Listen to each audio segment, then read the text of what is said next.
This is 20 cool facts about Gorilla Tag. Let's get into it. Gorilla Tag actually wasn't originally called Gorilla Tag in its early development stages. Instead, it was called Typhoon. Lemming initially built the entire moving system completely by accident while trying to create a locomotion style for a completely different VR game. This is pretty more well known, but when the game first launched on Steam, it was completely free until, modders started getting the game and cheating. Then they started making it cost money. The original beta version of the game actually didn't have any cosmetics at all. It was just a bunch of brightly colored monkeys. The skybox in the forest map isn't just a random texture. It actually has subtle hidden geometric patterns built into the clouds if you look close enough. This is more well known, but when you touch the crystals in OG Caves, they actually hum a different pitch noise, making you able to create basic songs. The Canyons map was originally inspired by OG retro games from the Nintendo 64. There are specific out-of-map bounds zones and older maps where the gravity physics completely invert, launching your player completely in the void. The speed of your gorilla isn't determined by how hard you hit the ground, but the exact angle of your wrist as you bounce off of the surface.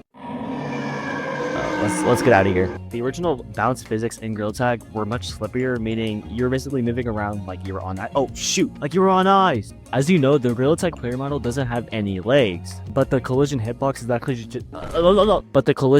is actually just a sphere located in the center of your chest. The infamous fly glitch back in the early updates was actually caused by the game trying to calculate a player's hand position when your headset lost tracking. For some strange reason, when you visit the Gorilla Tag VIM arcade thing, when you ever get close to it, he stops singing for some reason, but when you back up, he resumes. Believe it or not, the competitive community of Gorilla Tag has mapped out over 50 distinct different routes in the forest map. Back in the early updates of the game, your hands were the only thing that had any solid interaction, as your head did not have it yet, meaning your head was able to pass through small branches or branches that were thin. Did you know that the shiny rock currency was originally supposed to have a trading feature between players, but was removed because they didn't want people getting scammed, which probably would have been true. Some of the earliest cosmetic concepts in Gorilla Tag actually consisted of animated faces, but were completely cut to keep the classic and simple look of the game. In the game's code, lava monkeys aren't actually covered in lava. It's actually classified as an infected flame overlay, which is kind of weird. Despite the game looking very simple, the game's network code is actually completely complex to prevent latency from making players miss their tags from midair. Most players think that the audio in this game is just basic proximity chat, but the game actually uses a complex